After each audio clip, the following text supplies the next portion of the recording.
I was just trying to get the job done. I put the uniform first. I wasn't trying to get a nutritious breakfast. A lot of times I wasn't getting a nutritious dinner. I was just pounding coffees into me all day. Like I was so stressed out after my service. What's next? Because I had a family to look after. I need money coming in, and I don't think I could have handled school.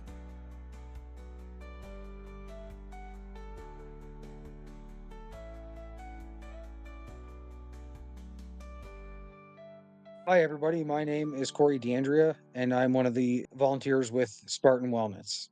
Welcome to our Remembrance Week series, Beyond the Call, where we spotlight the personal journeys of veterans and first responders as they navigate life after service. This series isn't about ranks or deployments, it's about what comes next: the healing, the challenges, the growth, and the reconnection that happens beyond the uniform. Today, we're joined by Jamie McWhirter, who has generously offered to share part of his story, and not just where he's been, but where he is now and what he's learned along the way. Jamie, one of the things we hear often at Spartan Wellness is that the end of service really isn't the end. It's the start of a completely new chapter, and for many, that chapter can be just as challenging. What was the transition like for you when your time in service came to an end, and what was one of the biggest challenges you faced during that time? I say, Corey, one of the biggest challenges, first of all, was what to wear. I mean, I spent so long wearing a uniform. I just got up in the morning, put on the uniform, and off to work I went. Now the uniform is gone. So I'm standing in front of this closet all the time. Like, what do I put on? What do I wear? Where am I going? That was a big challenge, first of all, makes me laugh a lot of times. But to be serious about it, a big challenge. When my career ended, my wife, picked up the torch and she started a career.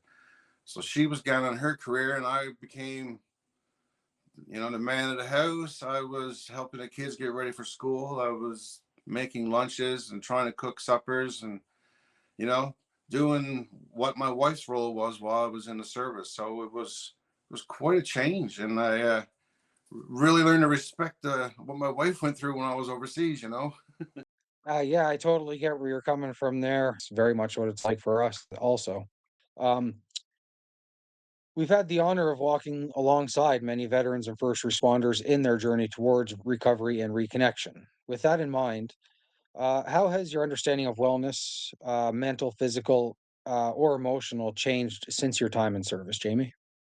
To be honest with you, I look after me more. I find that I think me and you talked about it before, Corey. When I was in the service, I wasn't trying to get a nutritious breakfast. A lot of times I wasn't getting a nutritious dinner. I was just pounding coffees into me all day. I was just trying to get the job done. I put the uniform first. And nowadays I'm more putting me first. I mean, I put my family first all the time, but my kids are older now and don't need me around so much. But I look after me first. I eat healthier. I still exercise. I have dogs that I walk all the time. All of this kind of stuff really helps my mental wellness. I need to do all these things. Like sometimes I don't want to walk the dogs, but I know it really helps break up my day. It helps get me out to fresh air, keeps me motivated, keeps me energized, right? So I know these things are important. And it's a big change because in the military, all I cared about was the uniform. I cared about what the sergeant or the sergeant major thought, doing the extra time, not taking care of myself, pounding cigarettes into me in the smoking section because I needed a break when I really didn't want to smoke. All these things, I don't smoke anymore. All these things is a big change. When I was in the service, everything was about pills. I think after Afghanistan, I was on 7 different medications. Some of the medications is just to counteract the Like the negative side effects of other medications? side effects of other pills. But by joining Spartan Wellness, they really taught me some alternative medicine. So it was really great to join Spartan Wellness and learn from them and really changed everything. I am a different person than I was in the military. Yeah, you're right because as veterans, when we were in the service, we were taught that thinking about yourself and taking care of yourself is a selfish thing to do, and it's not the right thing to do. Where in reality, for good mental health, physical health, and all that, you do have to take the time and look after yourself. Like you said, you take care of the family and all that, but when everybody's gone to work or school or whatever, that's our time to get where we need to be. Get to the gym, eat healthy, keep a routine about yourself. Uh, would you be able to describe some of the key moments or decisions that help you move towards recovery or healing? I guess things that really pushed you in the direction where you had to start looking after yourself. Yeah. Well, when I got out of the military, really didn't know what to do. I didn't know what was next. I was so you. I mean, I joined in the military when I was right out of high school. I even joined the reserves when I was 17, so I was still in high school when I was, still serving. So I really didn't know what to do. Um, and I was hanging out with another veteran buddy of mine in St. John's, Newfoundland, and he said, "Man, you got to talk to Spartan Wellness." I really trust this guy. He served overseas with me. Um, so I contacted Spartan Wellness, and first of all, to get a prescription for medical cannabis oil to help me sleep, which they did, but they went beyond that. Riyadh himself, the guy who runs the show, he called me personally, and because he knew I was just releasing, and I don't know if he knew I was struggling that, but he just took it upon himself to call and start talking about, because I was worried. What happens when I get out? Where's the money coming? Is Veterans Affairs going to look after me? Do I have to get a job? Am I going back to school? And I spent about 2 hours, I think, talking to Riyadh about certain things and about what Veterans Affairs was going to do and what Spartan Wellness could do. Because Spartan Wellness did a lot more than prescriptions. I mean, look at what they do now. My God, what don't they do right now? But I don't know where I would have turned if it wasn't for Riyadh, if it wasn't for Spartan Wellness. They, he even showed me how to freaking fill out the claims. Right, he got me in contact with somebody to help me fill out the claims I needed to fill out for Veterans Affairs, so I could get everything in order. I mean, they really took care of me, and I always appreciated that, and that's why I'm wearing a shirt, and I actually joined them because it feels so good to help another veteran or another. So it feels good to help anybody, and I know Spartan Wellness is helping. Geez, I want to say thousands now of Canadians, right? And it's just I'm proud to be a part of it because I know that's what helped me the biggest. That was them. Yeah, it's good to hear you say that because, as somebody who's been with Spartan Wellness for quite some time, I feel really feel like we stuck to our mission and wanted to actually give back and help people. So Yeah, I mean, me and you spent time together at certain events and that, and Spartan Wellness has helped me do public speaking. I've done quite a bit of public speaking over years, and every time I do it, Corey, I don't I get nervous as I don't know what to say, but I get super nervous. But when I step off the stage, I don't know how to describe it. When I guess people will see you share your story on stage, so when you get off the stage, they really want to come up to you and share their story. So I got a lot of that, man, and they come up and they grab your arm and they're ready to share everything. They just met you, but they're ready to tell you their darkest secrets of trauma that they went through, and that is something I can't. Every time it happens, I get goosebumps. I get goosebumps now just thinking about it. It's something special, and that's why I get up on stage. I don't like doing it, but when it's over, it's so good. Dare I say it's something like church? I shouldn't say that, Lord. I apologize. Is that true?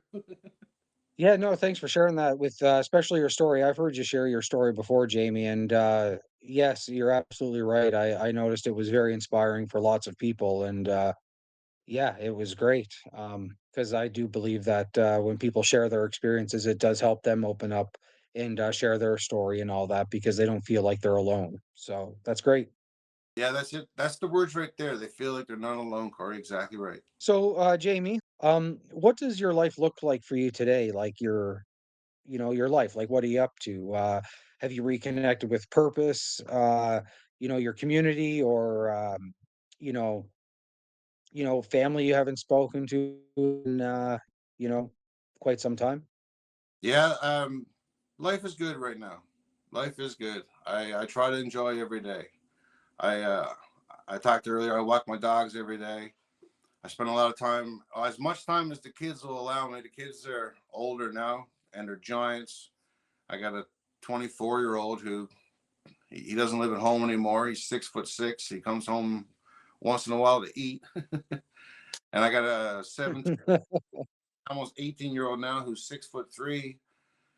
And yeah, I do my best to keep the fridge and cupboards with food because they're giants. But with the reconnection to the community and everything, I have wrote 2 books about my tour in Afghanistan, and I wrote another one about dealing with PTSD. And through those books, I did a lot of public speaking with the Tema Foundation and with Spartan Wellness. So I really got to connect with a lot of people. A lot of soldiers talked to me about the book and about I started a group called PTSD Buddies.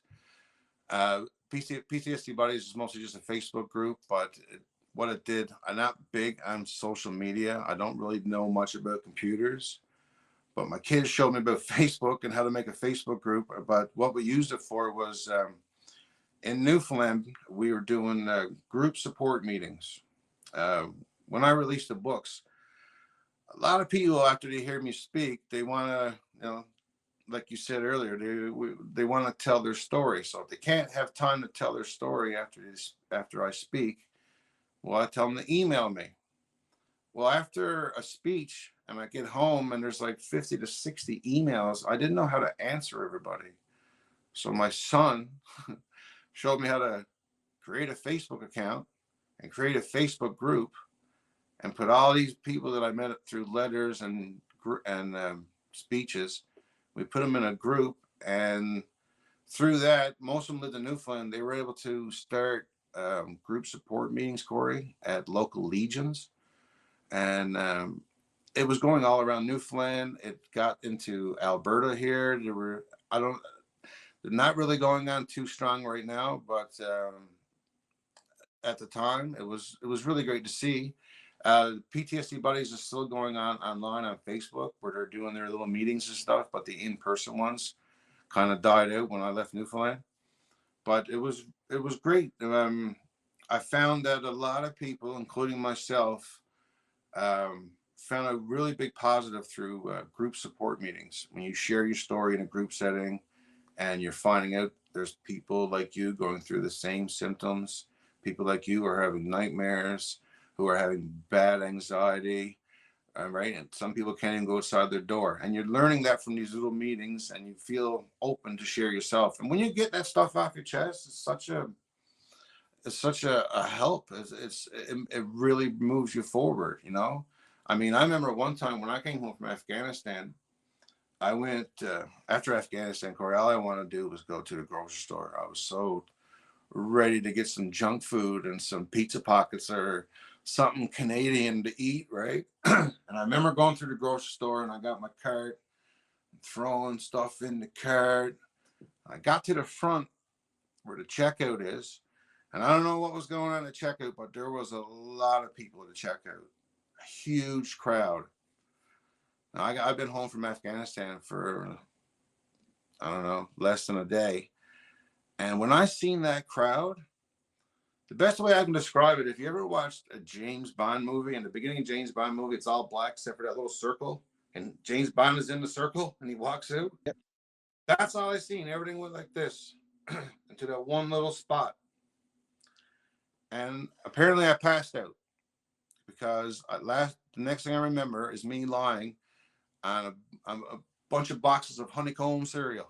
I had honeycomb cereal all over me. I got up completely embarrassed. I ran to the truck, got in my truck, drove home. At the time, I lived alone. I wasn't married or anything. I lived alone. I was renting a house. I got into the house. I locked the doors. I closed the blinds. I went into the basement. I was in that basement for 2 weeks. Couldn't go outside. Um, Vanessa, who's my wife now, she was my girlfriend at the time.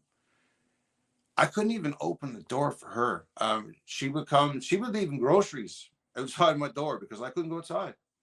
I don't know why. It's like I knew something was wrong and I couldn't explain it. And I was like terrified. I even had dudes I was on tour with come over and want to drink beer and they knock on the door. I couldn't open the door.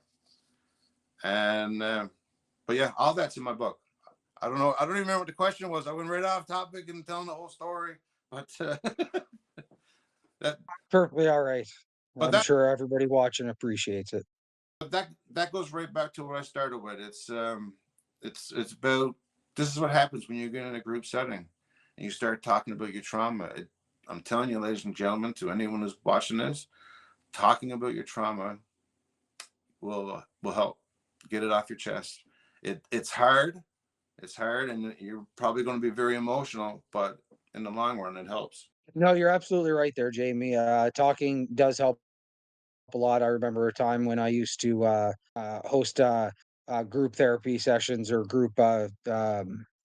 yeah, like group support sessions. And yeah, it's amazing how many people feel the exact same way. And, you know, doing it yourself, you see it firsthand how much it does help people. So thanks for doing that. Okay, so Jamie, would you have any messages to people that are also struggling? What would you say to someone who's just ending their journey after service and maybe struggling? Contact Spartan Wellness, 100%. And I'm not just saying that because I work with them. And I went into the big topic before about Spartan Wellness. I don't even know if I would be alive if I didn't meet Spartan Wellness. Like I was so stressed out after my service. What's next? Because I had a family to look after. I need money coming in, and I don't think I could have handled school. Maybe I could have, but I don't think I could have. I mean, I was so in depth and so deep into PTSD and really struggling. I mean, like I said before I released, I was on 7 different medications. Right? I was in my 30s on 7. I was on more medication than my senior citizen father, and I wasn't any better. They weren't helping. I was I was not sleeping, and then I was falling asleep at work, and I remember one time. I remember being on the pills. I think I said to my wife, if somebody broke in this house right now with a knife, I don't know if I would even get off the couch to care, to protect anybody. I was so dead inside, right? But yeah, I would definitely recommend them to Spartan Wellness. I would recommend them to Spartan Wellness when I first got out. But even now, I mean, what they're doing now. I mean, I got an email from Spartan Wellness the other day saying they got testosterone therapy. Holy frig, man! I never even thought of that before. Right? That was a great idea. And they're way ahead of the game. They're way ahead of the game, Spartan Wellness. Yeah, I think that's some excellent advice, Jamie. Thanks for giving that, and thank you for sharing that. Cheers, buddy. Um, so just to touch on what the whole reason we're doing the interview today. What does Remembrance Week mean to you personally? Family. Um, this is an easy question. I got asked this a lot. I'm from Corner Brook, Newfoundland. And in Corner Brook, Newfoundland, during World War One, there was a young Private McWhirter, who was my great uncle. Him and his brother George went off to fight in World War One. George was too young; he lied about his age. And when Walter found out that he that his younger brother joined the army, he joined up too. Um, Walter was killed at the Battle of Cambrai in World War One by a motor fire. He was the first Newfoundlander killed in battle in Newfoundland in World War One. George carried on. The story goes that George seen his own brother Walter killed, but had to soldier on in the fight. George made it through a few more battles, was captured by the Germans, and kept in a prison camp until the end of the war. He made it home and told stories. Walter didn't make it home, but there is a statue now in Corner Brook, Newfoundland, where I'm from, of Walter. So to go back to your question, for me, Remembrance Day is about family. My family come to my house. We have a drink or something to eat. If I'm in Corner Brook, I go visit the statue. Things like that. I have pictures of Walter and George on my wall. It's about family. My kids know the story that I just told you about Walter and George. I mentioned their story in my first book. I always cheers to Walter because to me, soldiers in World War I, World War II, Korean War, a lot of those paid the ultimate sacrifice. I'm not taking away from the Afghanistan war that I fought in, but I always look to Uncle Walter. He was the first Newfoundlander killed. I'm very proud to carry his name, and I'm proud to say that my kids they're not going to be soldiers. I'm okay with that, but they're very proud of the McWhirter name. They're very proud of Canadian soldiers. There's been days that I don't want to go out on Remembrance Day, and my kids have kicked my ass and no, it's Remembrance Day, Dad. We're going for Uncle Walter. So I'm pretty proud of that. It's pretty cool. So yeah, Remembrance Day is about family.